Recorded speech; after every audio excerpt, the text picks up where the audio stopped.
St. Thomas Aquinas, Part 8. Historically, at least, it was round this sharp and crooked corner that all the sophists have followed each other while the great schoolmen went up the high road of experience and expansion, to the beholding of cities, to the building of cities. They all failed at this early stage because, in the words of the old game, they took away the number they first thought of. The recognition of something, of a thing or things, is the first act of the intellect. But because the examination of a thing shows it not a fixed or final thing, they inferred that there is nothing fixed or final. Thus, in various ways, they all begin to see a thing as something thinner than a thing, a wave, a weakness, an abstract instability.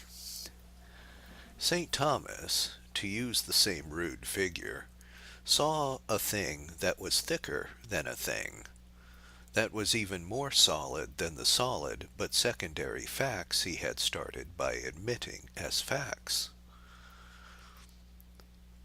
Since we know them to be real, any elusive or bewildering element in their reality cannot really be unreality, and must be merely their relation to the real reality. 100 human philosophies, ranging over the earth from nominalism to nirvana and maya, from formless evolution to mindless quietism, all come from this first break in the Thomas chain. The notion that because what we see does not satisfy us or explain itself, it is not even what we see. That cosmos is a contradiction in terms and strangles itself, but Thomism cuts itself free. The defect we see in what is simply that it is not all that it is. God is more actual even than man, more actual even than matter. For God, with all his powers at every instant, is immortality in action. A cosmic comedy of a very curious sort occurred recently, involving the views of very brilliant men, such as Mr. Bernard Shaw and the Dean of St. Paul's. Briefly, freethinkers of many sorts had often said they had no need of a creation, because the cosmos had always existed and always would exist. Mr. Bernard Shaw said he had become an atheist because the universe had gone on making itself from the beginning or without a beginning. Dean Inge later displayed consternation at the very idea that the universe could have an end. Most modern Christians, living by tradition where medieval Christians could live by logic or reason, vaguely felt that it was a dreadful idea to deprive them of the day of judgment. Most modern agnostics, who are delighted to have their ideas called dreadful, cried out all the more, with one accord, that the self-producing, self-existent, truly scientific universe had never needed to have a beginning, and could not come to an end. At this very instant, quite suddenly, like the lookout man on a ship who shouts a warning about a rock, the real man of science, the expert who was examining the facts, announced in a loud voice that the universe was coming to an end. He had not been listening, of course, to the talk of the amateurs. He had been actually examining the texture of matter, and he said it was disintegrating. The world was apparently blowing itself up by a gradual explosion called energy. The whole business would certainly have an end, and had presumably a beginning. This was very shocking indeed, not to the orthodox, but rather specially to the unorthodox, who are rather more easily shocked. Dean Inge, who had been lecturing the orthodox for years on their stern duty of accepting all scientific discoveries, positively wailed aloud over this truly tactless scientific discovery, and practically implored the scientific discoverers to go away and discover something different. It seems almost incredible, but it is a fact that he asked what God would have to amuse him if the universe ceased. That is a measure of how much the modern mind needs Thomas Aquinas.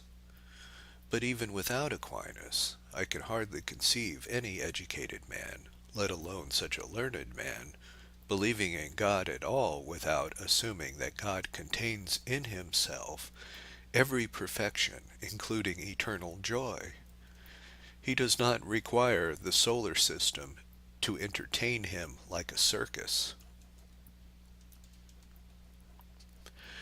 To step out of these presumptions, prejudices, and private disappointments into the world of St. Thomas is like escaping from a scuffle in a dark room to the broad daylight. St. Thomas says, quite straightforwardly, that he himself believes this world has a beginning and end, because such seems to be the teaching of the Church, the validity of which mystical message to mankind he defends elsewhere with dozens of quite different arguments. Anyhow, the Church said the world would end, and apparently the Church was right, always supposing, as we are always supposed to suppose, that the latest men of science are right. But Aquinas says he sees no particular reason, in reason, why this world should not be a world without end, or even without beginning, and he is quite certain that, if it were entirely without end or beginning, there would be exactly the same logical need of a creator.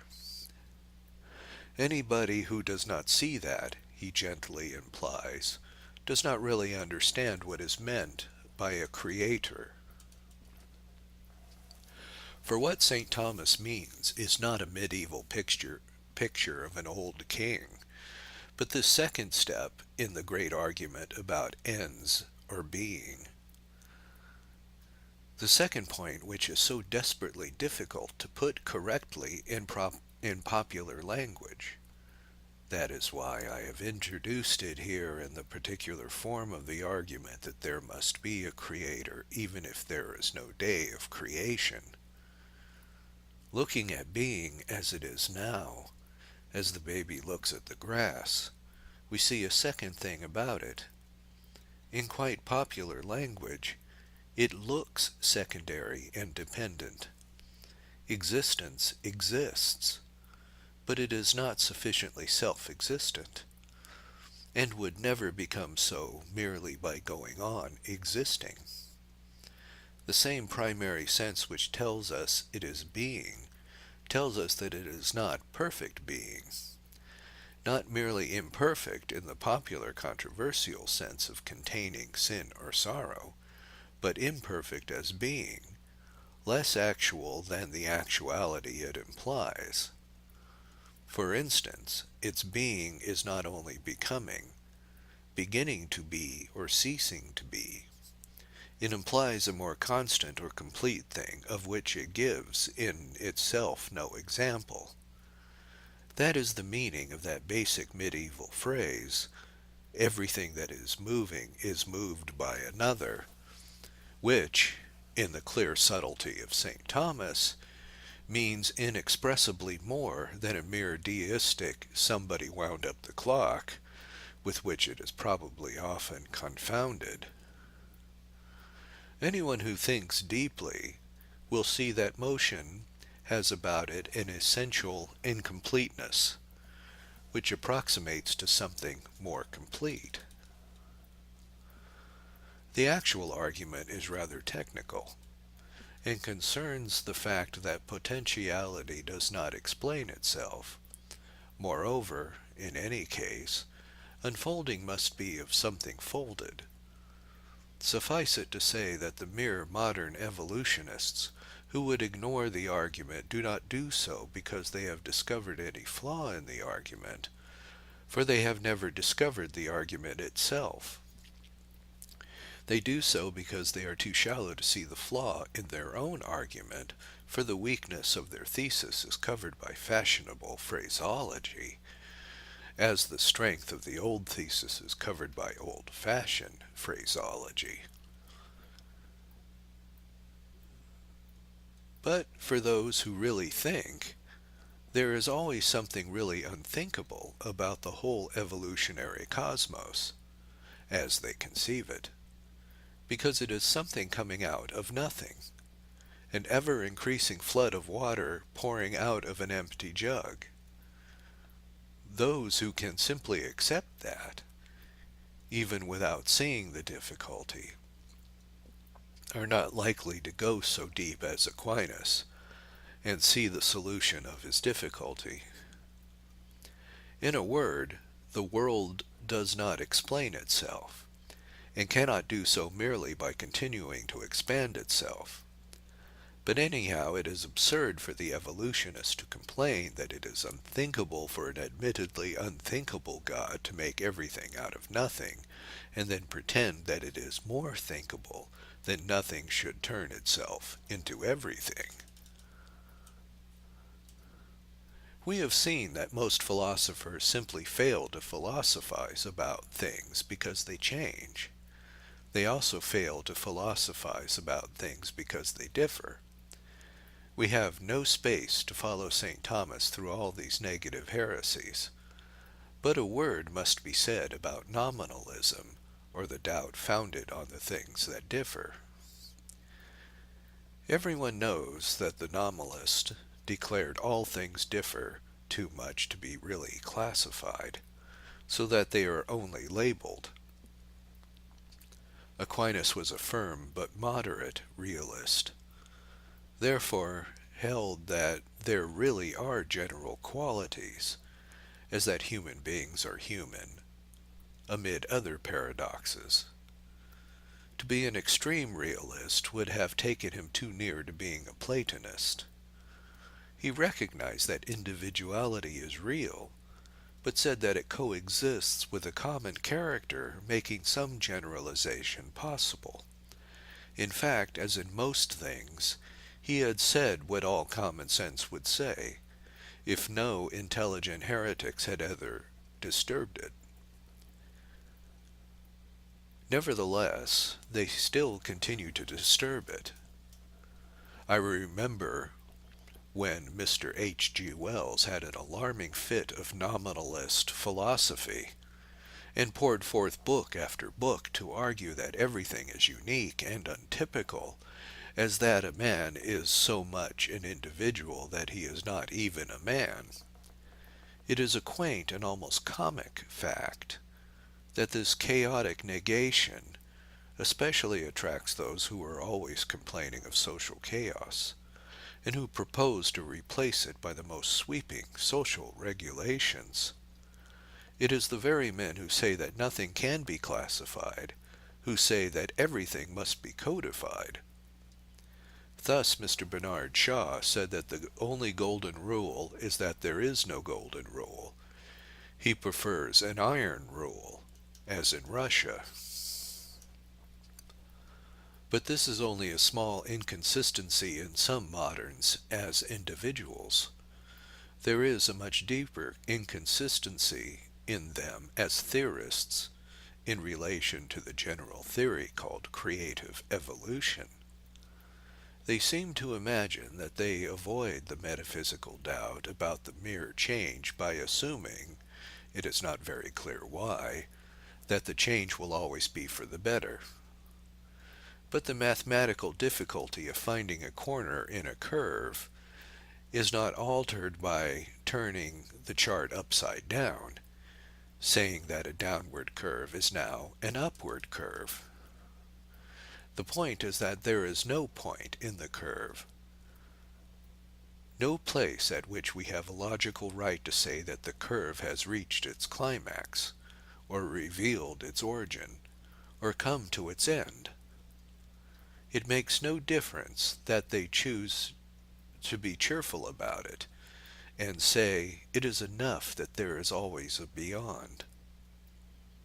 Instead of lamenting, like the more realistic poets of the past, over the tragedy of mere mutability, it is not enough that there is always a beyond, because it might be beyond bearing. Indeed, the only defense of this view is that sheer boredom is such an agony, that any movement is a relief. But the truth is that they have never read St. Thomas, or they would find, with no little terror, that they really agree with him. What they really mean is that change is not mere change, but it is the unfolding of something. It is thus unfolded, though the unfolding takes 12 million years, it must be there already. In other words, they agree with Aquinas that there is everywhere potentiality that has not reached its end in act. But if it is a definite potentiality, and if it can only end in a definite act, why then there is a great being, in whom all potentialities already exist as a plan of action. In other words, it is impossible even to say that the change is for the better, unless the best exists somewhere, both before and after the change. Otherwise it is indeed mere change, as the blankest skeptics or the blackest pessimists would see. Suppose two entirely new paths open before the progress of creative evolution. How is the evolutionist to know which beyond is the better, unless he accepts from the past and present some standard of the best? By their superficial theory of everything can change, everything can improve, even the nature of improvement. But in their submerged common sense, they do not really think that an ideal of kindness could change to an ideal of cruelty. It is typical of them that they will sometimes rather timidly use the word purpose, but blush at the very mention of the word person. St. Thomas is the very reverse of anthropomorphic, in spite of his shrewdness as an anthropologist. Some theologians have even claimed that he is too much of an agnostic, and has left the nature of God too much of an intellectual abstraction. But we do not need even St. Thomas. We do not need anything but our own common sense to tell us that if there has been from the beginning anything that can be called a purpose, it must reside in something that has the essential elements of a person. There cannot be an intention hovering in the air all by itself, any more than a memory that nobody remembers or a joke that nobody has made. The only chance for those supporting such suggestions is to take refuge in blank and bottomless irrationality. And even then it is impossible to prove that anybody has any right to be unreasonable, if St. Thomas has no right to be reasonable. In a sketch that aims only at the baldest simplification, this does not seem to me the simplest truth about St. Thomas the philosopher. He is, so to speak, who is faithful to his first love, and it is love at first sight. I mean that he immediately recognized a real quality in things, and afterwards resisted all the disintegrating doubts arising from the nature of those things. That is why I emphasize, even in the first few pages, the fact that there is a sort of purely Christian humility and fidelity underlining his philosophic realism. St. Thomas could as truly say of having merely seen a stick or a stone what St. Paul said of having seen the rending of the secret heavens. I was not disobedient to the heavenly vision. For though the stick or the stone is an earthly vision, it is through them that St. Thomas finds his way to heaven. And that point is that he is obedient to the vision. He does not go back on it. Nearly all the other sages who have led or misled mankind do, on one excuse or another, go back on it. They dissolve the stick or the stone in chemical solutions of skepticism, either in the medium of mere time and change, or in the difficulties of classification of unique units, or in the difficulty of recognizing variety while admitting unity. The first of these three is called debate about flux or formless transition. The second is the debate about nominalism and realism, or the existence of general ideas. The third is called the ancient metaphysical riddle of the one and the many. But they can all be reduced under a rough image to the same statement about St. Thomas. He is still true to the first truth and refusing the first treason. He will not deny what he has seen, though it be a secondary and diverse reality. He will not take away the numbers he first thought of, or there may be quite a number of them. He has seen grass, and will not say he has not seen grass, because it today and tomorrow is cast into the oven. That the substance of all skepticism about change, transition, transformism, and the rest. He will not say that there is no grass but only growth. If grass grows and withers, it can only mean that it is part of a greater thing, which is even more real. Not that the grass is less real than it looks. St. Thomas has really a logical right to say, in the words of the modern mystic, A.E., I begin by the grass to be bound again to the Lord.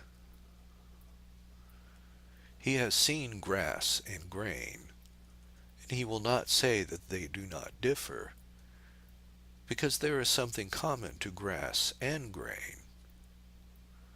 Nor will he say that there is nothing common to grass and grain, because they do really differ. He will not say, with the extreme nominalists, that because grain can be differentiated into all sorts of fruitage, or grass trodden into mire with any kind of weed, therefore there can be no classification to distinguish weeds from slime, or to draw a fine distinction between cattle food and cattle.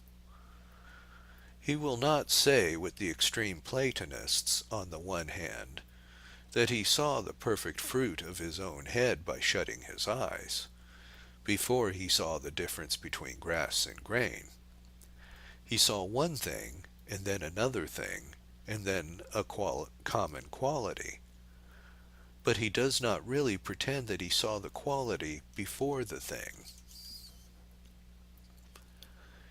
He has seen grass and gravel. That is to say, he has seen things really different. Things not classified together like grass and grains. The first flash of fact shows us a world of really strange things, not merely strange to us, but strange to each other. The separate things need to have in common except being. Everything is being, but it is not true that everything is unity. It is here, as I have said, that St. Thomas does definitely, one might say, defiantly, part company with the pantheist and the monist. All things are, but among the things that are is the thing called difference, quite as much as the thing called similarity. And here again we begin to be bound again to the Lord, not only by the universality of grass, but by the incompatibility of grass and gravel. For this world is different, and varied beings is especially the world of the Christian Creator, the world of created things, like things made by an artist, as compared with the world that is only one thing, with a sort of shimmering and shifting veil of misleading change, which is the conception of so many of the ancient religions of Asia and the modern sophistries of Germany. In the face of these, St. Thomas still stands stubborn in the same obstinate objective fidelity. He has seen grass and gravel, and he is not disobedient to the heavenly vision.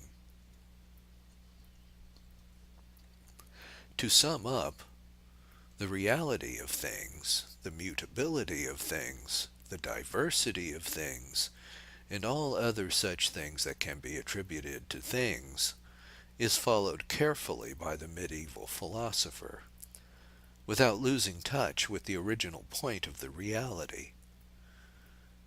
There is no space in this book to specify the 1,000 steps of thought by which he shows that he is right.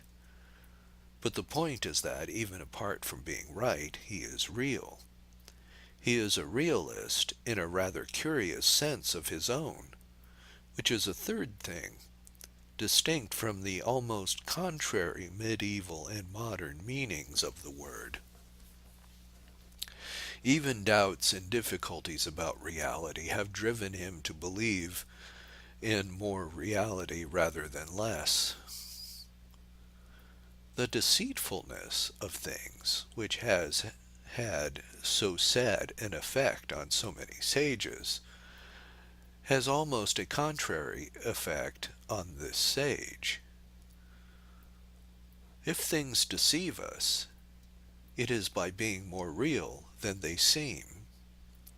As ends in themselves, they always deceive us, but as things tending to a greater end, they are even more real than we think them. If they seem to have a relative unreality, so to speak, it is because they are potential and not actual. They are unfulfilled, like packets of seeds or boxes of fireworks. They have it in them to be more real than they are. And there is an upper world of what the schoolmen called fruition, or fulfillment, in which all the relative relativity becomes actuality, in which the trees burst into flower or the rockets into flame. Here I leave the reader, on the very lowest rung of those ladders of logic, by which St. Thomas besieged and mounted the house of man. It is indeed to say that by arguments as honest and laborious, he climbed up to the turrets and talked with angels on roofs of gold. This is, in a very rude outline, his philosophy. It is impossible in such an outline to describe his theology. Anyone writing so small a book about so big a man must leave out something. Those who know him best will best understand why. After some considerable consideration, I have left out the only important thing.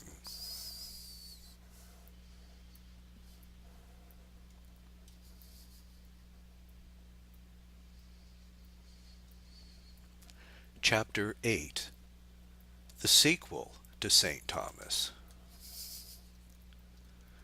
It is often said that St. Thomas, unlike St. Francis, did not permit in his work the indescribable element of poetry, as, for instance, there is little reference to any pleasure in the actual flowers and fruit of natural things, though any amount of concern with the buried roots of nature. And yet I confess that, in reading his philosophy, I have a very peculiar and powerful impression analogous to poetry.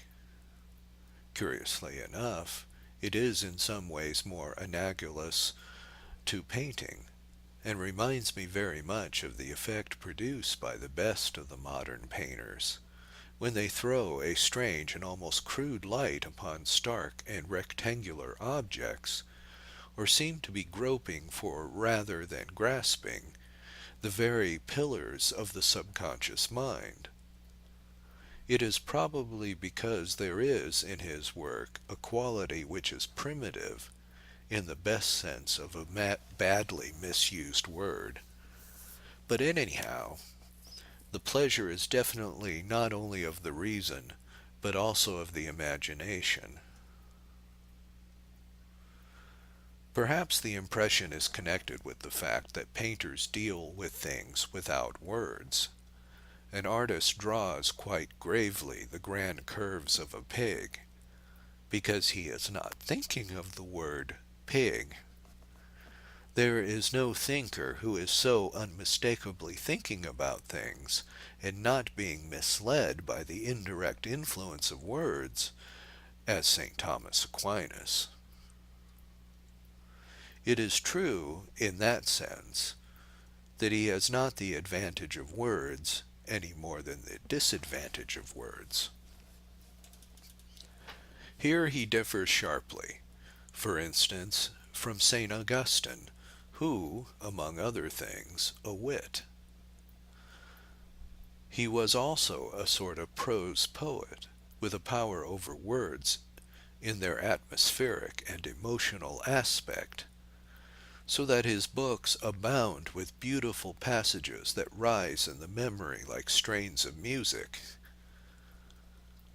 The Ille in vos saeviant, or the unforgettable cry, "Late I have loved thee, O ancient beauty." It is true that there is little or nothing of this kind in St. Thomas. But if he was without the higher uses of the mere magic of words, he was free from that abuse of it by mere sentimentalists or self-centered artists, which can become merely morbid and very black magic indeed. And truly it is by some such comparison with the purely introspective intellectual that we may find a hint of the real nature of the thing I describe, or rather fail to describe. I mean the elemental and primitive poetry that shines through all his thoughts, and especially through the thought with which all his thinking begins. It is the intense rightness of his sense of the relation between the mind and the real thing outside the mind. The strangeness of things, which is the light in all poetry, and indeed in all art, is really connected with their otherness, or what is called their objectivity. What is subjective must be stale. It is exactly what is objective that is in this imaginative manner strange. It is the great contemplative, is the complete contrary of that false contemplative, the mystic who looks not only into his own soul, the selfish artist who shrinks from the world and lives only in his own mind. According to St. Thomas, the mind acts freely of itself, but its freedom exactly consists in finding a way out to liberty and the light of day, to reality and the land of the living. In the subjectivists, the pressure of the world forces the imagination inwards.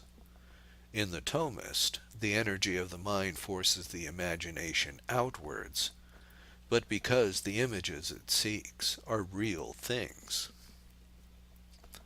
All their romance and glamour, so to speak, lie in the fact that they are real things, things not to be found by staring inwards at the mind. The flower is a vision because it is not only a vision, or, if you will, it is a vision because it is not a dream. This is for the poet the strangeness of stones and trees and solid things. They are strange because they are solid. I am putting it first in a poetical manner, and indeed it needs much more technical subtlety to put it in the philosophical manner. According to Aquinas, the object becomes a part of the mind. Nay, according to Aquinas, the mind actually becomes the object. But, as one commentator acutely puts it, it only becomes the object and does not create the object. In other words, the object is an object. It can and does exist outside the mind, or in the absence of the mind, and therefore it enlarges the mind of which it becomes a part. The mind conquers a new province like an emperor, but only because the mind has answered the bell like a servant. The mind has opened the doors and windows, because it is the natural activity of what is inside the house to find out what is outside the house. If the mind is sufficient to itself, it is insufficient for itself. For this feeding upon fact is itself. As an organ, it has an object which is an objective, this eating of the strange, strong meat of reality. Note how this view avoids both pitfalls, the alternative abysses of impotence. The mind is not merely receptive, in the sense that it absorbs sensations like so much blotting paper, on that sort of softness that has been based on that cowardly materialism which conceives that man as wholly servile to his environment. On the other hand, the mind is not purely creative, in the sense that it paints pictures on the windows and then mistakes them for the landscape outside. But the mind is active, and its activity consists in following, so far as the will chooses to follow, the light outside that does really shine upon real landscapes. That is what gives the indefinably virile and even adventurous quality to this view of life, as compared with that which holds that material inferences pour in upon an utterly helpless mind, or that which holds that psychological influences pour out and create an entirely baseless phantasmagoria. In other words, the essence of the Thomist common sense is that two agencies are at work, reality and the recognition of reality, and their meeting is a sort of marriage. Indeed, it is very truly a marriage, because it is fruitful. The only philosophy now in the world that really is fruitful. It produces practical results, precisely because it is the combination of an adventurous spirit and a strange fact.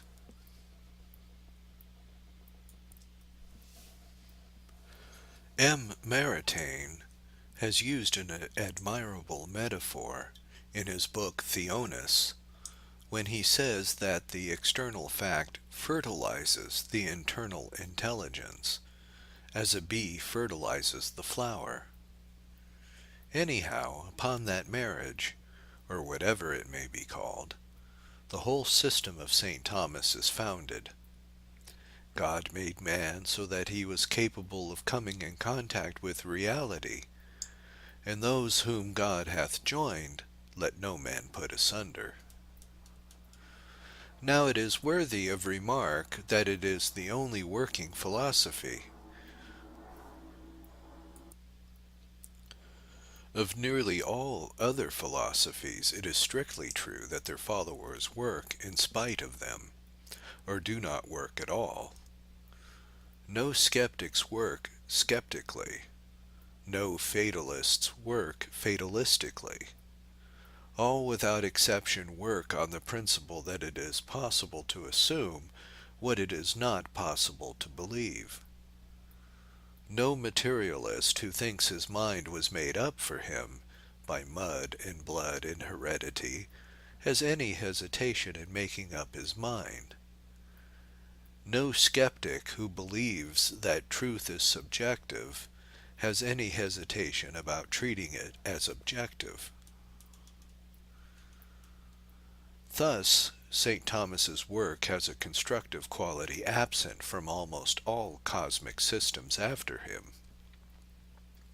For he is already building a house, while the newer speculators are still at the stage of testing the rungs of a ladder, demonstrating the hopeless softness of the unbaked bricks, chemically analyzing the spirit in the spirit level, and generally quarreling about whether they can even make the tools that will make the house. Aquinas is whole intellectual eons ahead of them, over and above the common chronological sense of saying that a man is in advance of his age. He is ages in advance of our age, for he has thrown out a bridge across the abyss of the first doubt, and found reality beyond and begun to build on it. Most modern philosophies are not philosophy, but philosophic doubt. That is, doubt about whether there can be any philosophy. If we accept St. Thomas's fundamental act or argument in the acceptance of reality, the further deductions from it will be equally real. They will be things and not words. Unlike Kant or most of the Hegelians, he has a faith that is not merely a doubt about doubt. It is not merely what is commonly called a faith about faith. It is a faith about fact. From this point he can go forward and deduce and develop and decide like a man planning a city and sitting in a judgment seat. But never since that time has any thinking man of that eminence thought that there is any real evidence for anything, not even the evidence of his senses, that was strong enough to bear the weight of a definite deduction. From all this we may easily infer that this philosopher does not merely touch on social things, or even take them in his stride to spiritual things, though that is always his direction. He takes hold of them, and he has not only a grasp of them, but a grip. As all his controversies prove, he was perhaps a perfect example of the iron hand in the velvet glove. He was a man who always turned his full attention to anything, and he seems to fix even passing things as they pass. To him, even what was momentary was momentous. The reader feels that any small point of economic habit or human accident is for the moment almost scorched under the converging rays of a magnifying lens. It is impossible to put in these pages a 1,000 part of the decisions on details that may be found in his work. It would be like reprinting the law reports of an incredible century of just judges and sensible magistrates. We can only touch on one or two obvious topics of this kind. I have noted the need to use modern atmospheric words for certain ancient atmospheric things, as in saying that St. Thomas was what most modern men vaguely mean by an optimist. In the same way, he was very much what they vaguely mean by a liberal. I do not mean that any of his 1,000 political suggestions would suit any such definite political creed, if they are nowadays any definite political creeds. I mean, in the same sense, that he was a sort of atmosphere of believing in breadth and balance and debate. He may not be a liberal by the extreme demands of the moderns, for we seem always to mean by the moderns the men of the last century, rather than this. He was very much of a liberal compared with most modern of all moderns, for they are nearly all of them turning into fascists and Hitlerites. But the point is that he obviously preferred the sort of decisions that are reached by deliberation rather than despotic action. And while, like all his contemporaries and co-religionists, he had no doubt that true authority may be authoritative, he is rather averse to the whole savor of it being arbitrary. He is much less of an imperialist than Dante, and even his papalism is not very important. He is fond of phrases like a mob of free men, as the essential material of a city, and he is emphatic upon the fact that law, when it ceases to be justice, ceases even to be law. If this work were controversial, whole chapters would be given to the economics as well as the ethics of the Thomist system. It would be easy to show that, in this matter, he was a prophet as well as a philosopher. He foresaw from the first the peril that mere reliance on trade and exchange, which was beginning about his time, and which was culminated in the universal commercial collapse in our time. He did not merely assert that usury is unnatural, though in saying that he only followed Aristotle and most obvious common sense, which was never contradicted by anybody until the time of the commercialists, who have involved us in the collapse. The modern world began by Bentham writing the defense of usury, and it ended after 100 years, even in the vulgar newspaper opinion finding finance indefensible. But St. Thomas struck much deeper than that. He even mentioned the truth, ignored during the long idolatry of trade, that things which men produce only to sell are likely to be worse in quality than the things they produce in order to consume. Something of our difficulty about the fine shades of Latin will be felt when we come to his statement that there is always a certain inhonestus about trade, for inhonestus does not mean exactly dishonesty. It means approximately something unworthy, or, more nearly perhaps, something not quite handsome.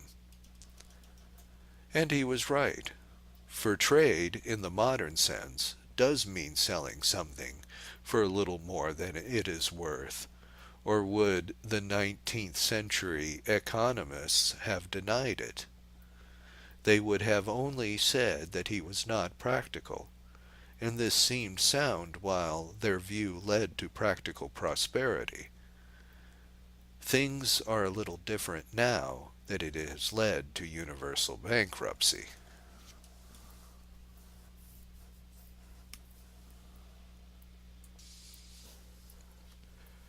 Here, however, we collide with the colossal paradox of history. The Thomist philosophy and theology, quite fairly compared with other philosophies like the Buddhist or the monist, with other theologies like the Calvinist or the Christian Scientist, is quite obviously a working and even a fighting system, full of common sense and constructive confidence, and therefore normally full of hope and promise.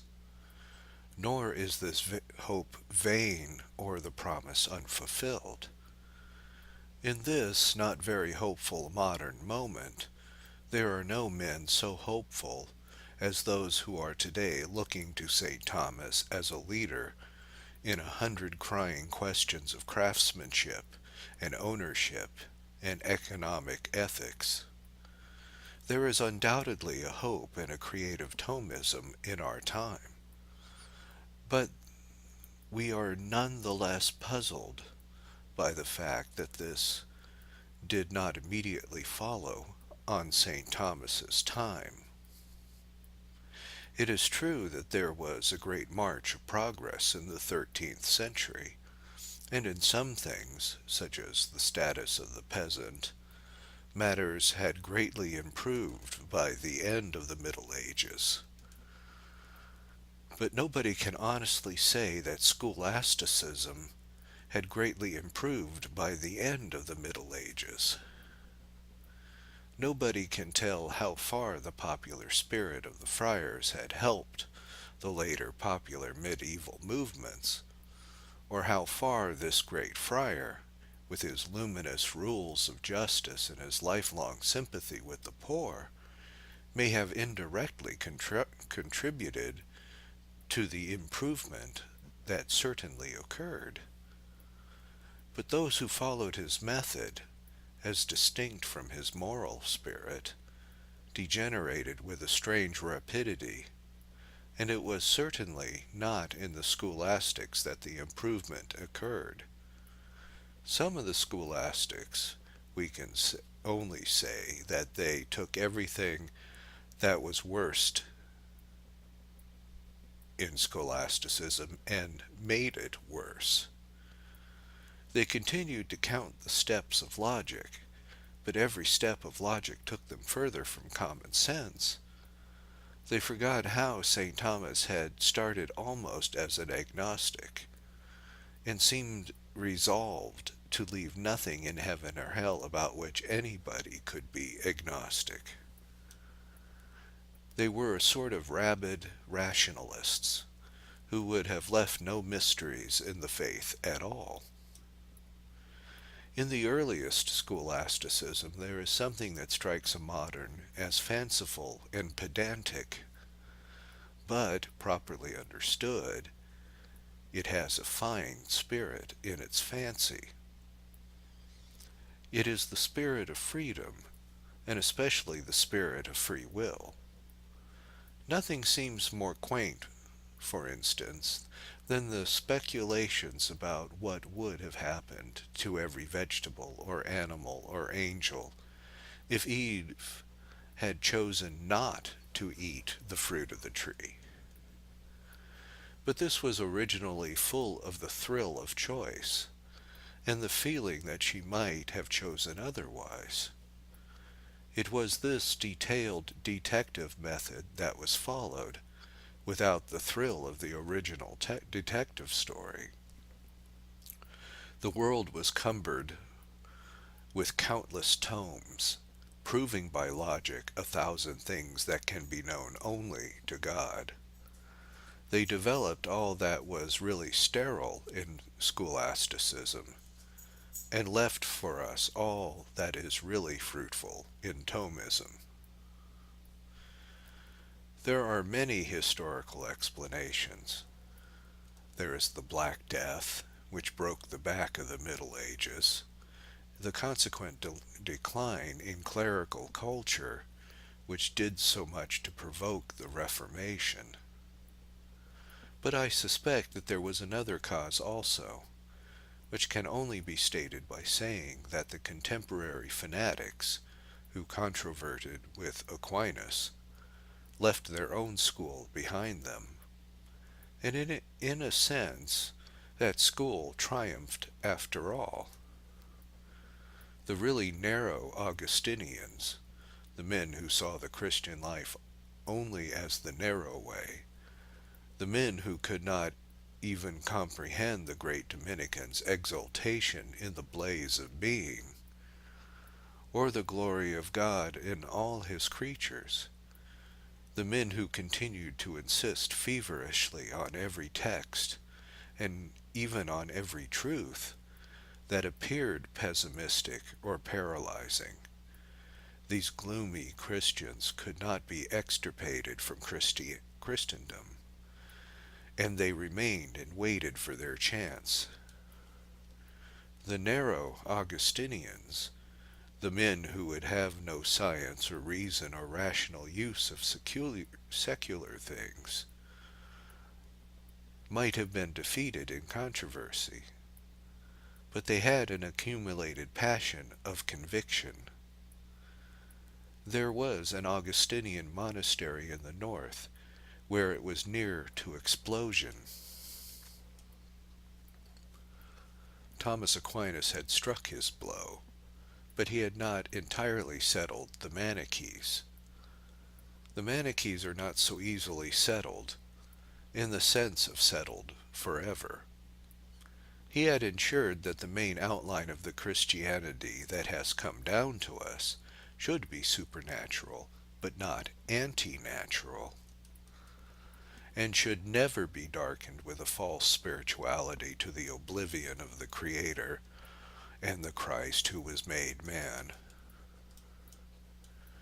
But as his tradition trailed away into less liberal or less creative habits of thought, and as his medieval society fell away and decayed through other causes, the thing against which he had made war crept back into Christendom. A certain spirit or element in the Christian religion, necessary and sometimes noble, but always needing to be balanced by more gentle and generous elements of the faith, began once more to strengthen, as the framework of scholasticism stiffened or split. The fear of the Lord, that is the beginning of wisdom, and therefore belongs to the beginnings and is felt in the first cold hours before the dawn of civilization, the powers that come out of the wilderness and rides on the whirlwind and breaks the gods of stone, the power before which the eastern nations are prostrate like pavement, the power before which the primitive prophets run naked and shouting, at once proclaiming and escaping from their God. The fear that is rightly rooted in the beginnings of every religion, true or false. The fear of the Lord, that is the beginning of wisdom, but not the end. It is often remarked as showing the ironical indifference to rulers of rulers to revolutions, especially the frivolity of those who are called pagan popes of the Renaissance, in their attitude to the Reformation.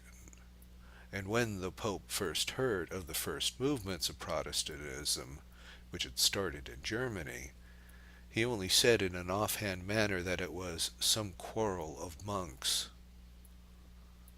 Every pope, of course, was accustomed to quarrels among the monastic orders, but it has always been noted as a strange and almost uncanny negligence that he could see no more than this in the beginnings of the great 16th century schism. And yet, in a somewhat more recondite sense, there is something to be said for what he had been blamed for saying. In one sense, the schismatics had a sort of spiritual ancestry even in medieval times.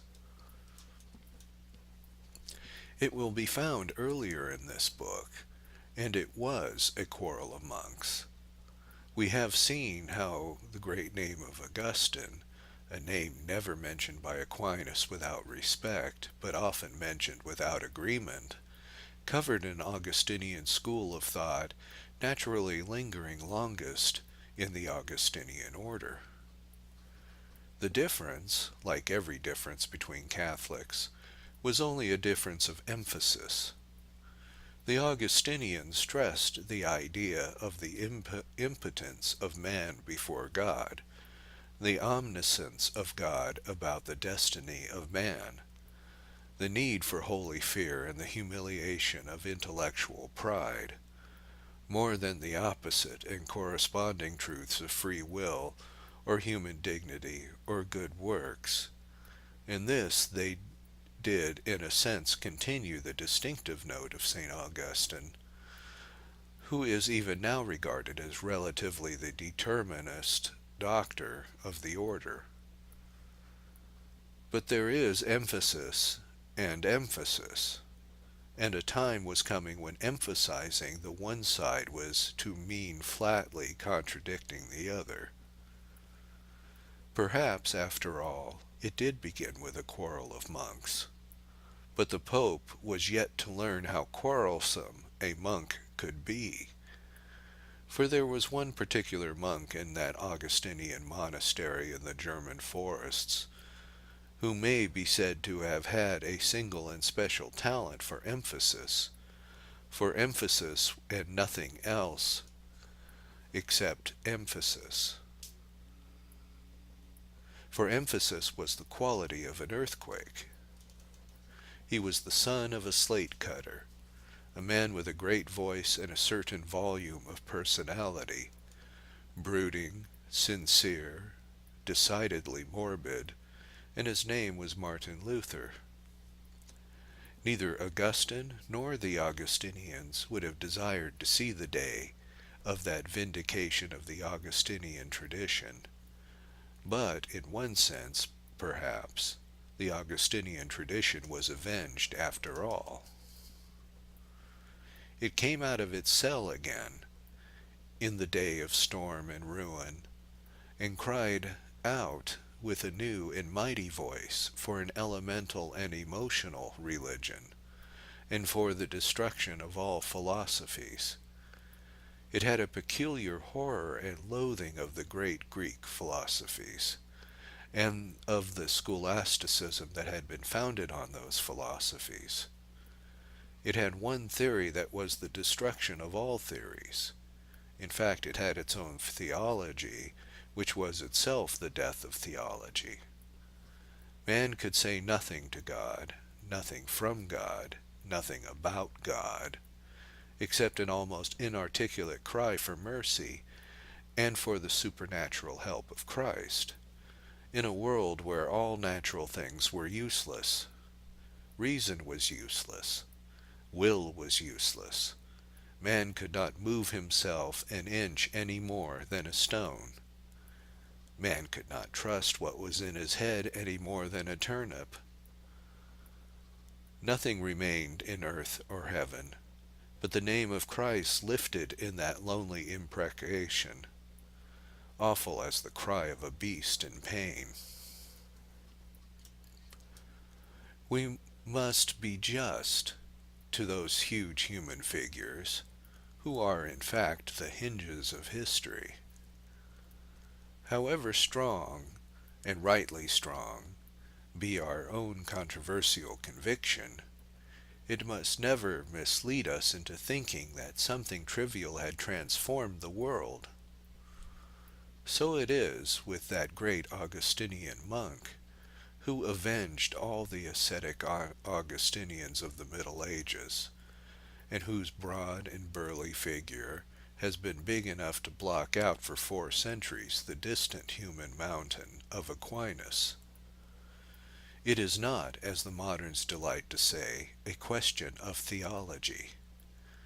The Protestant theology of Martin Luther was a thing that no modern Protestant would be seen dead in a field with, or if the phrase be too flippant, would be specially anxious to touch with a barge pole. That Protestantism was pessimism. It was nothing but the bare insistence on the hopelessness of all human virtue, as an attempt to escape hell. That Lutheranism is now quite unreal. More modern phases of Lutheranism are rather more unreal.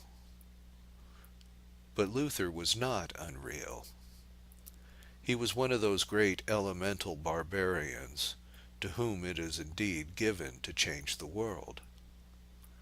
To compare those two figures hulking so big in history, in any philosophical sense, would of course be futile and even unfair. On a great map like the mind of Aquinas, the mind of Luther would almost be invisible. But it is not altogether untrue to say, as so many journalists have said without caring whether it was true or untrue, that Luther opened an epoch and began the modern world. He was the first man who ever consciously used his consciousness, or what was later called his personality. He had, as a fact, a rather strong personality. Aquinas had even stronger personality. He had a massive and magnetic presence. He had an intellect that could act like a huge system of artillery spread over the whole world. He had that instantaneous presence of mind in debate, which alone really deserves the name of wit. But it never occurred to him to use anything except his wits in defense of a truth distinct from himself. It never occurred to Aquinas to use Aquinas as a weapon. There is not a trace of his ever using his personal advantages, of birth or body or brain or breeding, in debate with anybody. In short, he belonged to an age of intellectual unconsciousness, to an age of intellectual innocence, which was very intellectual. Now Luther did begin the modern mood of depending on things not merely intellectual. It is not a question of praise or blame. It matters little whether we say that he was a strong personality or that he was a bit of a big bully. When he quoted a scripture text, inserting a word that is not in scripture, he was content to shout back at all hecklers, "Tell them that Dr. Martin Luther will have it so." That is what we now call personality. A little later it was called psychology. After that it was called advertisement or salesmanship. But we are not arguing about advantages or disadvantages. It is true to this great Augustinian pessimist to say, not only that he did triumph at last over the angel of the schools, but that he did, in a very real sense, make the modern world. He destroyed reason and substituted suggestion. It is said that the great reformer publicly burned the Summa Theologica and the works of Aquinas. And with the bonfire of such books, this book may well come to an end. They say it is difficult to burn a book, and it must have been exceedingly difficult to burn such a mountain of books as the Dominican had contributed to the controversies of Christendom. Anyhow, there is something lurid and apocalyptic about the idea of such destruction. When we consider the compact complexity of all that encyclopedic survey of social and moral and theoretical things, all the close-packed definitions that excluded so many errors and extremes, all the broad and balanced judgments about the clash of loyalties or the choice of evils, all the liberal speculations upon the limits of government or the proper conditions of justice, all the distinctions between the use and abuse of private property, all the rules and exceptions about the great evil of war, all the allowances for human weakness and all the provisions for human health, and all this mass of medieval humanism shriveled and curled up in smoke before the eyes of its enemy. And the great passionate peasant rejoiced darkly, because the day of the intellect was over. Sentence by sentence it burned, and syllogism by syllogism, and the golden maxims turned to golden flames in the last and dying glory of all that had been the great wisdom of the Greeks. The great central synthesis of history that was to have linked the ancient with the modern world went up in smoke. For half the world it was forgotten like a vapor. For a time it seemed that the destruction was final. It is still expressed in the amazing fact that, in the North, modern men can still write histories of philosophy, in which philosophy stops with the last little sophists of Greece and Rome, and is never heard of again until the appearance of such a third-rate philosopher as Francis Bacon. And yet this small book, which will probably do nothing else, or have very little other value, will be at least a testimony to the fact that the tide had turned once more. It is 400 years later, and this book, I hope, and I am very happy to say I believe, will probably be lost and forgotten in the flood of better books about Thomas Aquinas, which are at this moment pouring from every printing press in Europe, and even in England and America. Compared with such books, it is obviously a very slight and amateurish production, but it is not likely to be burned, and if it were, it would not leave even a noticeable gap in the pouring mass of new and magnificent work, which is now daily dedicated to the Philosopha Perennis, to the everlasting philosophy.